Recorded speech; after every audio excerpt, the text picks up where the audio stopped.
Welcome into the Gramlich and McLean podcast presented by Ingles, the official supermarket of Gramlich and McLean. We are back with some more prospects. These are some big time guys, Mac. They're about to make some money. They're going to have a lot of money to spend at Ingles, and we hope that they end up in a region where they can frequent Ingles. Yes. We hope because honestly, you're missing out. You're missing out if you're not. And I know that Kyle McCord, as you guys, he's on the episode today, breaking news. As you guys will hear, he was talking about how he was in California, he was training, and he just had this weird pull on his heart. He's like, I need to get back to Syracuse. I have that pull anytime I'm too far away from Ingles. True. It's like physically I can feel it, and it's like, come back, come on home. So that's what you guys need to do. It's tournament time. We're in the thick of this thing. It's been so much fun. You need to go to Ingles, load up on food. They have it pre-made, so if you're lazy and don't want to cook anything, it's right there. You've got it. Or they also have the best meats in town, which you guys see me throwing down all the time. I've been on this steak and eggs kick, KG, and it's a little obsessive because it's so good and it's so easy to make. And when you get it from Ingles, it just tastes better. So anyway, we're going to talk to Kyle McCord, the GOAT, who's been on before. He's so much fun to talk to, and he was really transparent about a bunch of things. I think Syracuse fans and just football fans are really going to enjoy this. So a quick message from our friends at Ingles, and then let's sit down and talk with Kyle. Did you know that Ingles sells more organics than any other store? Or that they run their own dairy? Or that they only serve USDA choice and prime meat? Did you know that they have more local craft beer than any place else? Or that they have Energy Smart stores? Or that they professionally slice and package imported cheese from Europe? Did you know about their giant international aisle, local farm partnerships, curbside pickup, wine department? Or that they donate 3,956 meals a day to local food banks? Well, now you do. It's all in the bag.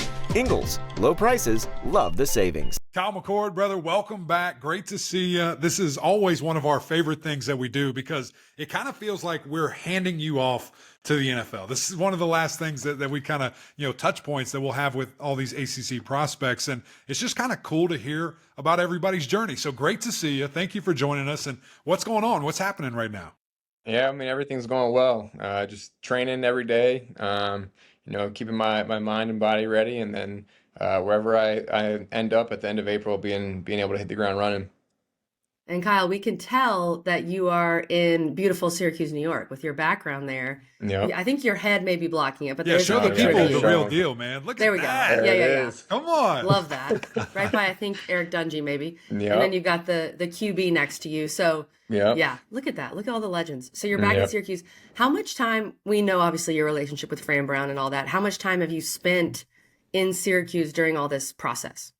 I got up here last week, and it was fun. We were actually just talking about it with the rest of the guys. I was training in Southern California, where it's 65 and sunny every day, and we're all saying I kind of can't wait to get back to Syracuse and then be around the guys. So yeah, this last week it's been fun. Just obviously everybody goes their separate ways for training and all that, but just to kind of get back under one roof and kick it again. It's been a lot of fun. Yeah, I know that feeling, man, because it's weird, right? Because your whole life, it's about team. And for this year, it feels like, or these couple months, because you will be on another team soon, it's all about you and it's only you, right? And you have to kind of figure out a new way to do that. What was that like? Like the bowl game ends, you put on a show, grand finale, everybody's super excited. What are the next kind of steps, the next couple days, weeks, whatever, kind of look like for you? Yeah, so we finished up the bowl game, and then obviously there was some speculation if I was going to come back for one more year or not. Which we were very excited and holding on for dear life, by the way. Yeah, no. So yeah, they put in an appeal, kind of waiting to hear back from the NCAA, thinking, either I do have a decision to make, or if they come back and say no, then obviously the decision's kind of made for you. So waiting to hear back, kind of playing that game. So I actually was home for about a week or so, then went back out to Cali to work with my quarterback coach, Jordan Palmer, in Orange County. And so my thought process was, if I'm going to go to the draft, I might as well start training for it now. And then if not, I'll just get a week or so of training and then just fly back to Syracuse to start the off season. And so going back and forth, talking to coaches and agents and stuff like that, trying to get a good feel of what the decision should be. And then Coach Fran actually called me and he was like, listen, if I'm you, I'm gone. I'm going to the NFL after what you did last year. So hearing your head coach tell you that kind of made my decision pretty easy. And then next day I went ahead and announced it, and then it was full tilt for draft prep training. Well, wait, let me ask you this. Did you get the extra year? I don't even know. So Oh, no, yeah, we'll I never don't know. Yeah, I never heard back. Never really even asked after I made the decision. But yeah, I know there's a few guys, like a few other quarterbacks who were kind of in a similar position as me, who all put waivers in and never heard anything back. Oh, So wow. yeah, it was an interesting few weeks, not knowing if Sure. I was going to even have a decision to make. Right. So who knows? As is everything, KG, when the Yeah, NCAA is what? involved. Everything Yeah. is You're gonna interesting. find out like 3 years from now. I You're know, like, right? oh yeah. Yeah, you can come back. So I'm thinking about maybe leaving the NFL That's right. after my third year, come back to Hey, Syracuse. NIL's And booming. We got a I great know, deal for shoot. I mean, some of those contracts those kids are getting are better than the rookie deals. So It's wild. yeah, Absolutely wild. Well, yeah. okay, that's really unique to me, Kyle, because we love Fran Brown. I mean, having him on the show is fantastic. He's such a great addition to the league, and he's revitalized Syracuse in so many different ways. People are so into football up there. And you said he was just honest with you. He was like, dude, I'm gonna leave. Like, Yeah. what does that say about Fran Brown and how much he cares about you and his guys? I mean, there was probably no one in the world that would want me to come back more than Coach Fran. And so I got on that call with him thinking he'd be like, dude, like one more year, like we need you, like it would be fun to run it back. And like that's what I was expecting when I first got on the call, but in typical Fran fashion, like he's just brutally honest. And when he told me that he would go if he were me, it made my decision easy. And I feel like a lot of the reason why I did want to come back was to play for him for one more year and be around the guys and the coaching staff for another year. And I feel like if things didn't go as well as they did, it would have been an easier decision to leave. But just how much fun I had being up here for the last 12 months, I think was something that was definitely pulling me back a little bit. And I think it's so evident in every time you speak about him, every time he speaks about you, but it was also really evident in your play. Like you were just playing so free. Well, I know that we've talked about this a bunch, Kyle, but could you just kind of peel it back for maybe if someone's seeing you for the first time or listening to this for the first time? Y'all's relationship is really, really special. And I think he helped you get to another place, but obviously you helped Syracuse get to another place. How were you guys able to have the year you did, just specifically looking at you and Coach Brown on the field? I think for people that don't know, I've known him since I was in sixth grade. So his wife and my dad worked together in the hospital. So my dad being, a typical dad, showing off my highlights and stuff like that, knowing that she's married to a football coach. And I came to a few of our youth games, and fast forward me, Deuce Chestnut, who's on Syracuse now, and Dennis Jaquez, who's also on Syracuse, all made that transition to play for him. So it's kind of cool just to see that come full circle. But I mean, our relationship has been great, and I think that he's definitely brought the best out of me. And that was something I could tell from when he came and saw me when I was in the portal. Like he wasn't looking for like the cookie cutter, politically correct answers that most coaches love to hear. I mean, he was like, I'm not trying to hear all that. He's like, I want the real Kyle, like the real version of you. And so just to kind of have somebody who you can just be yourself around. And if you walk in our facility, like you would have no idea that he's the head coach. Like he doesn't act like it, acts like he's one of the guys. So I feel like that's something that makes him super special as a head coach. Yeah, and it's going to make people want to come play for him, I think, when they hear that and obviously see your success, Kyle. Okay, I want to talk more about this process. And I read this crazy article. It's really interesting. You mentioned your QB coach, Jordan Palmer, who we know is a QB guru. I mean, he's worked with so many guys since he played in the NFL. And he's kind of got this new way of measuring how quarterbacks play and their ability and all that. And he said that you were doing this at the East-West Shrine Bowl, and you scored like the highest on some of these tests. I mean, what has it been like? He calls you one of the most athletic quarterbacks he's ever worked with. What has it been like to work with Jordan Palmer, and what have you learned from him? It's been great.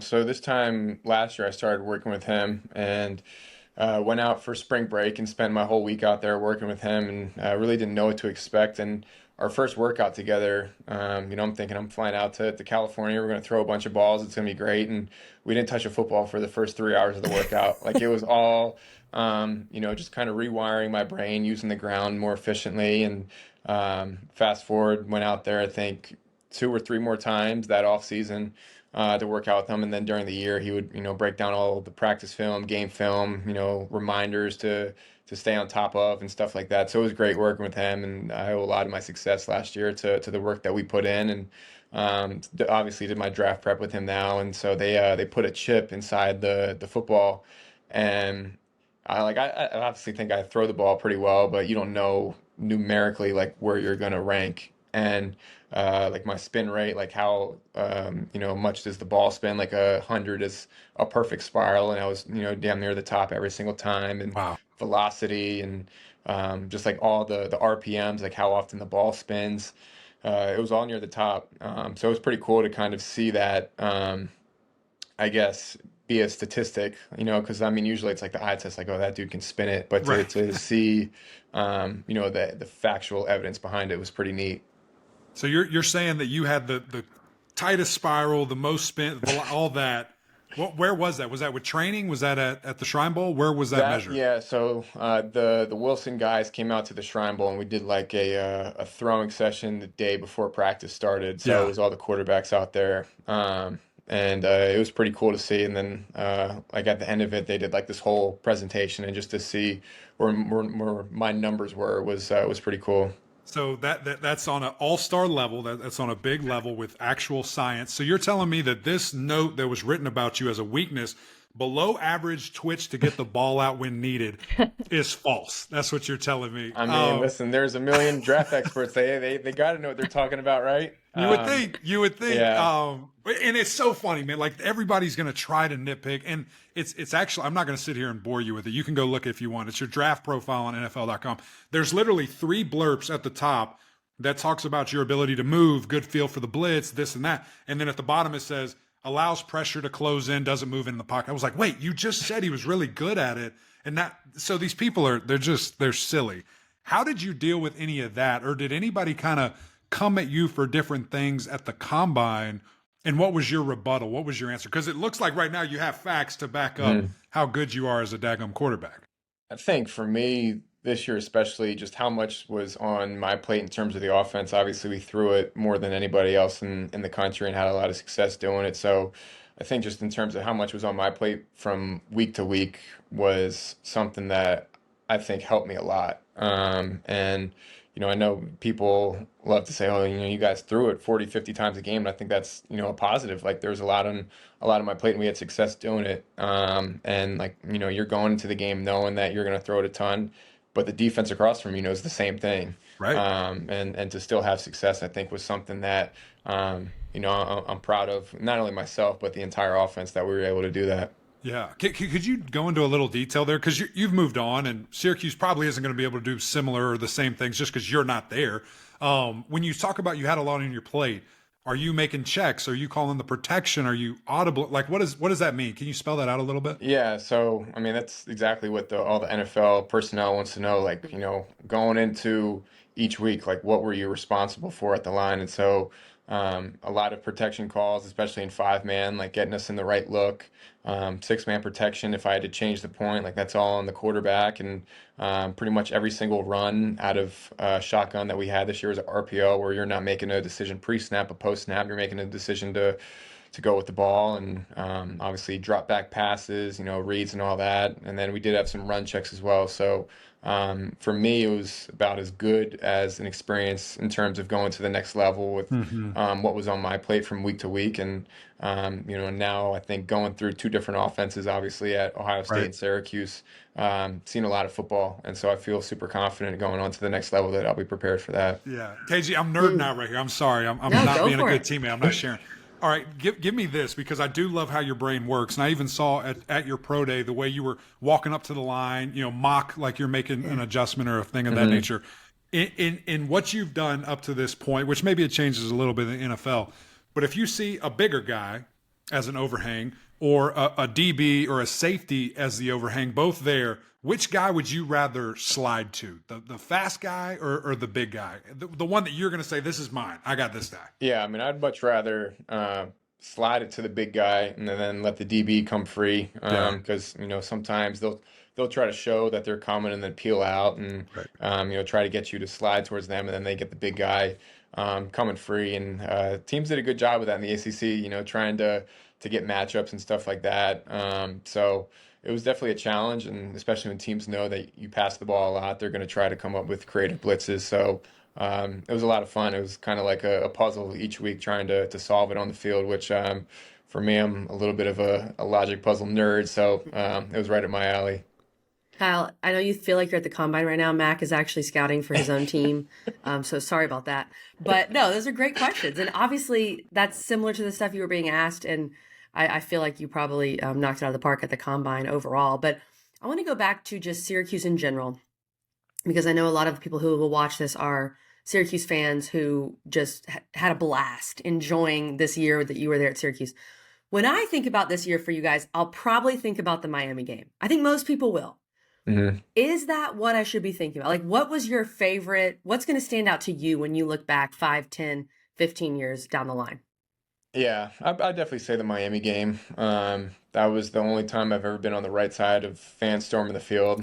Before that, at Ohio State, every single time the fans stormed the field was because we lost. Yeah, I mean, it was fun. And to put ourselves in a position winning that game to get to 10 wins with the bowl game and to finish the year top 25. And I mean, to me, when I first got here, like, it was an important year for not only myself, but there's a lot of guys on the team whose draft year it was, like, and just to see everybody go and have the success that they need to have, and then to cap it off with a top 10 win, whatever it was, at home, was pretty sweet. And then I know Eric was happy about that, getting Clemson in the ACC championship and all that. Yeah, I mean, it was a great way to end the year. Definitely Clemson fans love you, Kyle. They love you. Hey, we sent him gifts. We sent him soap so he could get washed. I mean, I used that soap till it was about that thin. Man. Yeah, all throughout ball prep. That was, after practice, get my tiger paw soap and that's hilarious. Go to the shower. Yeah, that's so funny, man. Yeah, well, I appreciate that. And Tiger Nation, Clemson family appreciates it too.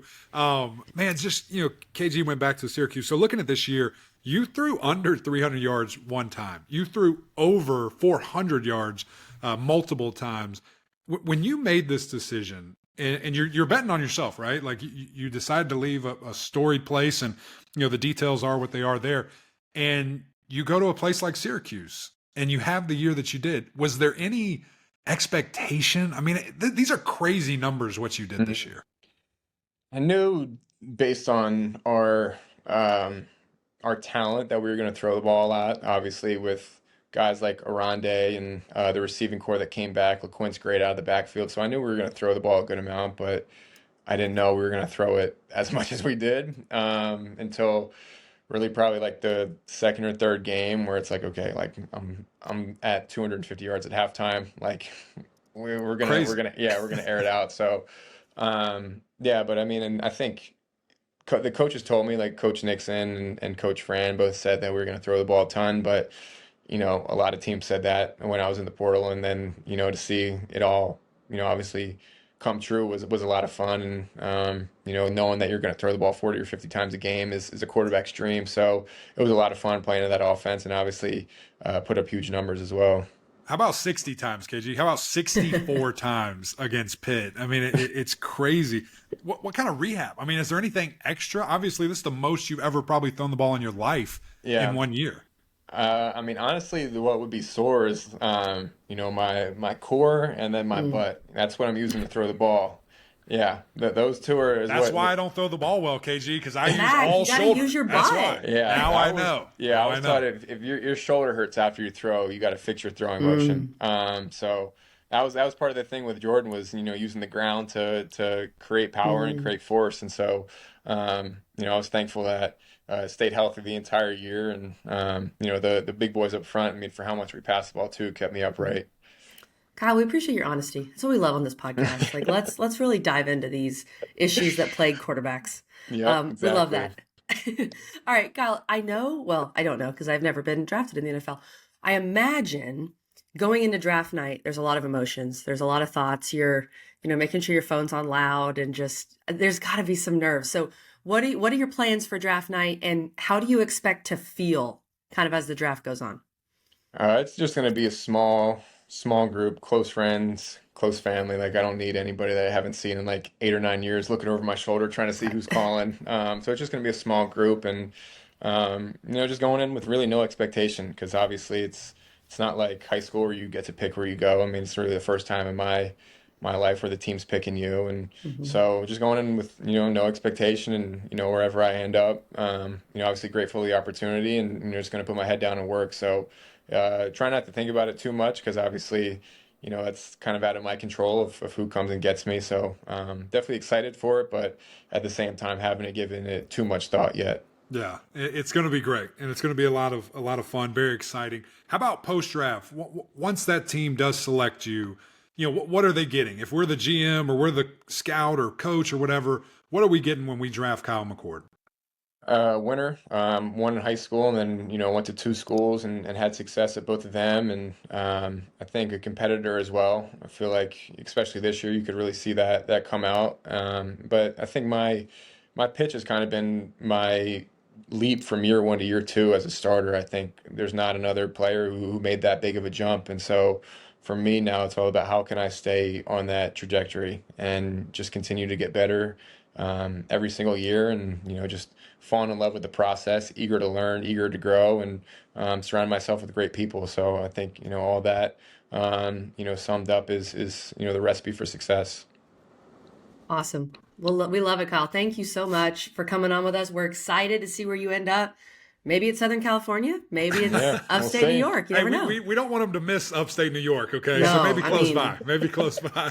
Kyle, you're the best, man. Grateful for your time. Yeah, appreciate you guys. Thank you.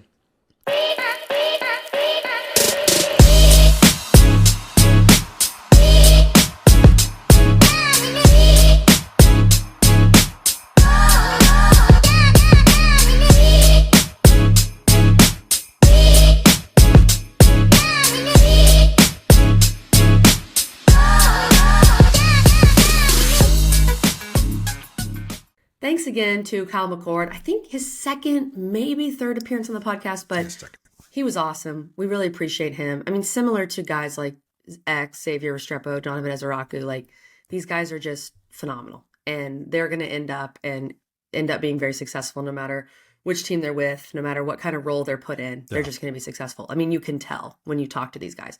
So if you missed that, speaking of our Donovan Ezeraku episode and Xavier Restrepo, check those out last week. Mac, I'm rocking some Rhoback here. This is the first time maybe I'm wearing Rhoback and you're not, which is shocking. Really and weird. I'm doing laundry. I'm doing a lot of laundry right now. Yeah, I get that.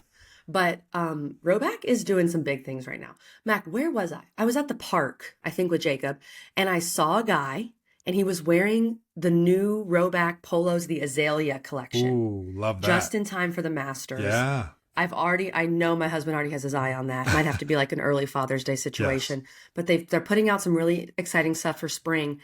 And then I'm going to say this, Mac.